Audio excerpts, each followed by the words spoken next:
« 11 novembre 2024, 106e anniversaire de l'armistice.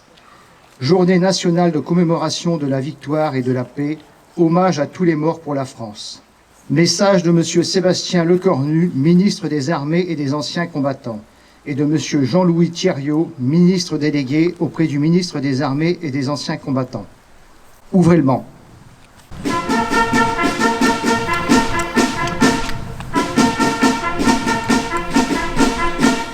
C'était il y a 106 ans, en 1918, à la 11e heure, du 11e jour, du 11e mois, de la boue des Flandres à la frontière suisse, les clairons égrènent les notes du cessez-le-feu. Aux fiertés de la victoire se mêle le cortège d'ombre des péris en terre, accompagnés de ceux qui les pleurent. Ce sont ces sacrifices que nous commémorons aujourd'hui, auxquels sont agrégés depuis 2012 celui de tous les morts pour la France. Honorer leur mémoire, c'est écouter ce qu'ils nous disent encore aujourd'hui.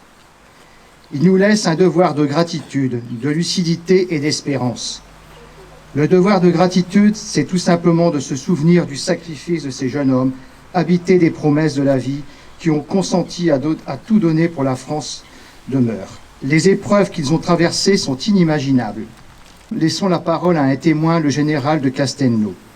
Leur vie, c'était marcher, marcher encore, marcher quand même à demi-mort de fatigue, trempé jusqu'aux os, transi de froid ou bien épuisé de chaleur ou de soif dans l'air embrasé d'une journée torride, gravir la pente du terrain sous le lourd fardeau du sac, charger baïonnette au canon dans le sifflement des balles, le crépitement des mitrailleuses et le mugissement des obus. Combattre le jour, combattre la nuit, veiller toujours, mourir obscurément dans le sillon d'un labour. Le devoir de lucidité, c'est de ne pas oublier que 21 ans après que les canons se fussent tus, il a fallu reprendre les armes en 1939. La conjonction de la lâcheté et de l'aveuglement ont transformé la der des der en armistice de 20 ans, pour reprendre les mots du maréchal Foch. À l'heure où la tragédie de la guerre a fait son grand retour en Europe, à l'heure où certaines puissances remettent en cause tous les fondements de l'ordre et du droit international, ceux de 14 et ceux de tous les guerres murmurent de continuer à défendre la paix. Le devoir d'espérance est de ne jamais douter des ressources de la France pour venir à bout de ces défis qui se présentent à elle. La guerre change de visage, mais de génération en génération, les soldats de France demeurent animés de la même volonté de défendre l'honneur et la patrie. En cette année du 80e anniversaire de la Libération, souvenons-nous des soldats du commando Kieffer, qui ont foulé les plages de Normandie le 6 juin 1944. Souvenons-nous des soldats de la première armée de Lattre qui ont débarqué en Provence, de ceux de la 2e division blindée du général Leclerc, qui depuis le désert à Koufra sont remontés jusqu'à Strasbourg pour la libérer et accomplir leur serment. Souvenons-nous des héros de la résistance intérieure, mais aussi du calvaire des incorporés de France d'Alsace-Moselle. Souvenons-nous du courage des parachutistes de Dien Bien Phu, de celui des soldats qui se battent en opération extérieure, et notamment ceux du Liban qui défendent la paix depuis 1978. Comment ne pas voir que ces combattants ressemblent comme des frères aux poilus de 1914 ? Au fil de notre histoire, les soldats morts pour la France, ceux tombés pour le service de la nation ou pour le service de la République, nous disent les pérennités françaises. Toujours nos armées sont là pour accomplir la mission. C'est pourquoi, réunis au pied du monument aux morts, élus, anciens combattants de toutes les générations du feu, enfants des collèges, nous ne sommes pas seulement le garde des morts, mais nous sommes d'abord les sentinelles des vivants. Vive la République et vive la France. Message de l'UFAC lu par Gérard Manché, président de la section locale des anciens combattants. Message de l'UFAC du 11 novembre 2024.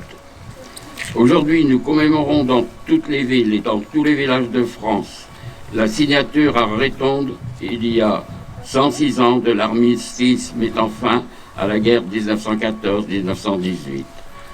Après le conflit, partout, ou presque partout, ont été érigés des monuments aux morts ou des stèles commémoratives, véritables sentinelles de la mémoire qui nous rappellent les sacrifices et les souffrances endurées par nos aînés.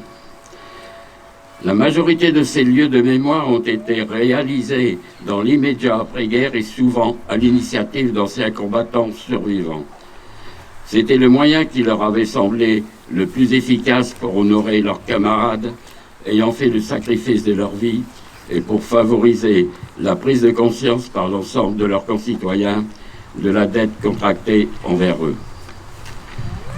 Ces monuments sont à l'image de la France d'alors, qui, au sortir de la guerre, était meurtrie, défigurée. La souffrance qu'ils expriment était celle qui perdurait dans les corps et dans les cœurs. Ils sont désormais indissociables de la notion de commune dont ils constituent, avec la mairie, l'église et le cimetière, des éléments structurants. Mais ils ont aussi valeur d'engagement en signifiant plus jamais cela. Il fallait que, regardant ces figures de pierre ou de bronze, on entende résonner les cris, les plaintes, les gémissements, expression de l'indicible souffrance qui fut celle de nos poilus, mais aussi des populations civiles prises sous le déluge de fer et de feu. Pourtant, malgré le traité de paix signé un an plus tard à Versailles, cette guerre qualifiée de grande alors que rien de ce qui est porteur de haine et de division ne peut être grand, ne fut pas la dernière comme tous avaient espéré. C'est la raison pour laquelle l'Union française, les associations de combattants et de victimes de guerre, l'UFAC, appuie son action sur un motif fondamental qui est de s'opposer à tout règlement de conflit par la guerre, mais de l'obtenir par la négociation. Pour ce faire, l'UFAC agit résolument et avec persévérance pour la paix, en particulier en direction des jeunes générations qu'elle invite à devenir des citoyens d'un monde sans haine ni guerre. Vive la République, vive la France. Fermez le banc.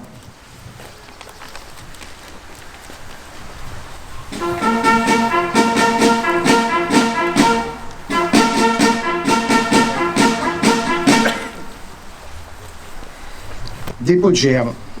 Dépôt de gerbe des anciens combattants, M. Gérard Manché, président de la section locale des anciens combattants, M. Jean-Claude Honard, président des médaillés militaires, le colonel Jean-Paul Bulck, Samuel Cordonnier.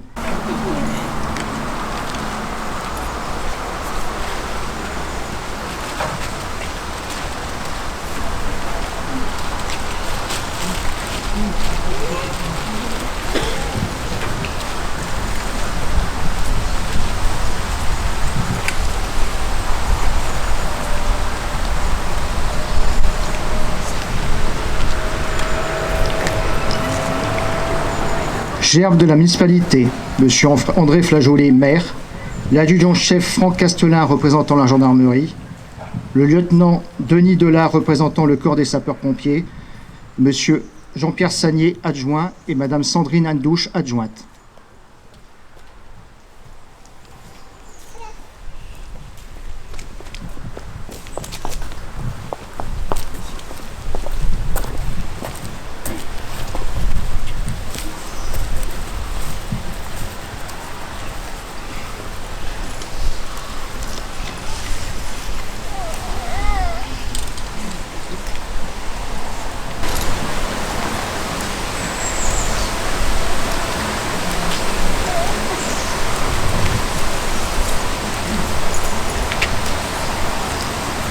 Respectons une minute de silence. Sonnerie aux morts.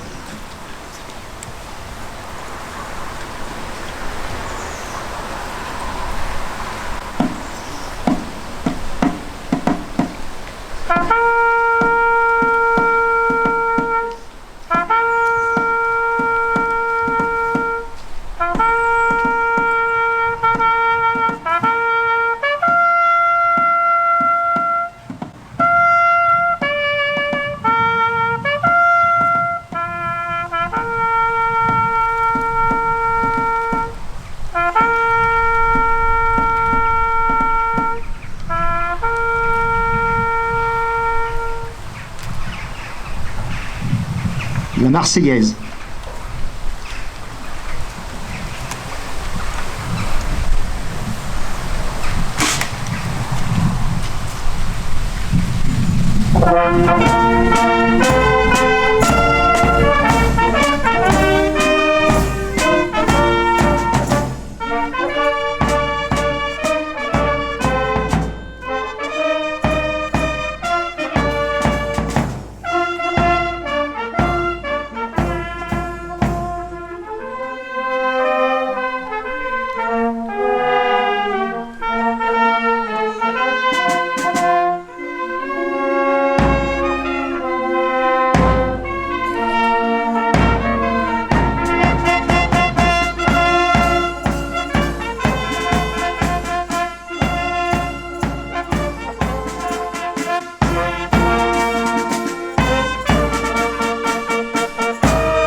Salutations au drapeau.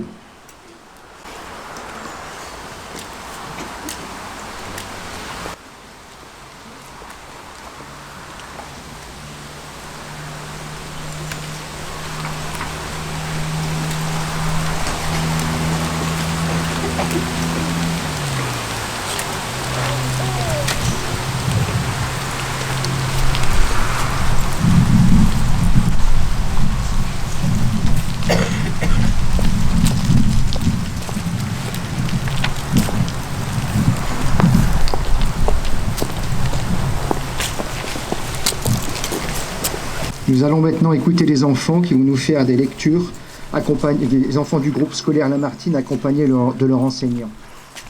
Gaston Biron avait 29 ans en 1914. Pendant plus de 2 ans de guerre, Gaston, qui ne cessait d'écrire à sa mère Joséphine, avait attendu enfin une permission qui ne venait pas. Et puis le grand jour vint, malheureusement chargé d'une épouvantable déception. À l'arrière, il arrivait que le spectacle de ces poilus arrachés à leurs tranchées dérange. Gaston était le fils d'une famille de 7 enfants, ses sœurs Berthe, Hélène, Blanche, Marguerite, Madeleine et Marie. Après sa disparition à la fin de l'été, blessé le 8 septembre 1916, il mourut de ses blessures le 11 septembre 1916 à l'hôpital de Chartres. Samedi 25 1916, après Verdun, ma chère mère, par quel miracle suis-je sortie de cet enfer? Je me demande encore bien des fois s'il est vraiment que je suis encore vivant. Pense donc, nous sommes montés 1200 et nous sommes redescendus 300. Pourquoi suis-je de ces 300 qui ont eu de la chance de s'en tirer? Je n'en sais rien, pourtant j'aurais dû être tué 100 fois. Et à chaque minute, pendant ces 8 longs jours, j'ai cru ma dernière heure arriver. Nous étions tous montés là-haut après avoir fait le sacrifice de notre vie, car nous ne pensions pas qu'il fût possible de se tirer d'une pareille fournaise.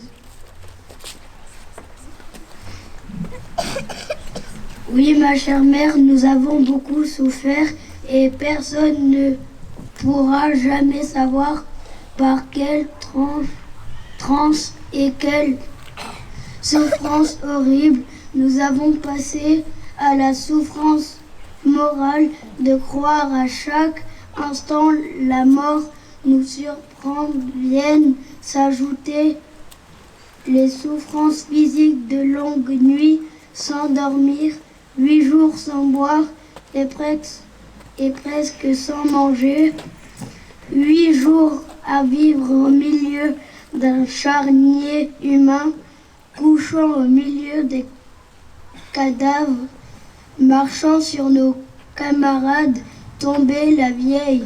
Ah, j'ai bien pensé à vous tout durant ces heures terribles et ce fut ma plus grande souffrance que l'idée de ne jamais vous revoir.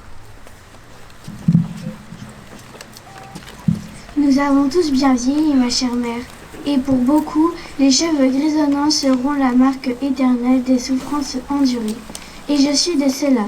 Plus de rire, plus de gaieté, au bataillon, nous portons dans notre cœur le deuil de tous nos camarades tombés à Verdun, du 5 au 12 mars. Est-ce un bonheur pour moi d'en être échappé? Je l'ignore, mais si je dois tomber plus tard, il eût été préférable que je reste là-bas. Tu as raison de prier pour moi. Nous avons tous besoin que quelqu'un prie pour nous, et moi-même, bien souvent, quand les obus tombaient autour de moi, je murmurais les prières que j'ai apprises quand j'étais tout petit. Et tu peux croire que jamais prières ne furent dites avec plus de ferveur. Ton fils qui te chérit et t'embrasse 1 million de fois, Gaston.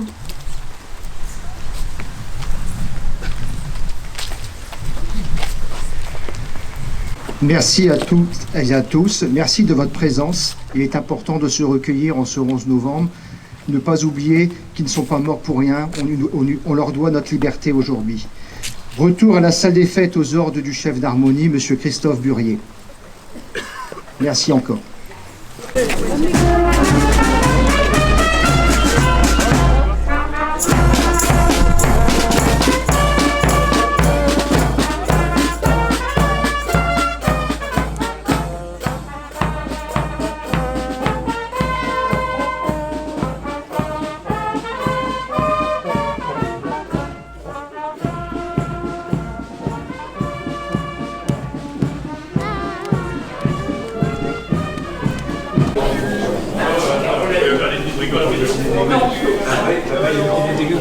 Quelques mots très rapides. D'abord pour vous dire à toutes et à tous un immense merci. Faire une cérémonie du 11 novembre avec autant de personnes représentant toutes les générations fait chaud au cœur. Je voudrais donc remercier d'abord la chorale et l'harmonie qui ont permis une première manifestation, remercier la directrice de l'école et les élèves, remercier les sapeurs-pompiers et les jeunes sapeurs-pompiers parce que je crois qu'ils sont aussi à la 2e manifestation, c'est bien ça? Vous étiez à Bune tout à l'heure. Je vous félicite pour votre engagement et vous dire combien, en ce 11 novembre où le bruit de la guerre est partout présent dans le monde, il est important de se souvenir à la fois des horreurs qu'ont vécues nos ancêtres, des horreurs qu'ont vécues nos anciens, du sacrifice permanent qu'ils ont pu avoir pour que nous puissions dire sur le fronton de nos mairies et le fronton de nos écoles, liberté, égalité, fraternité.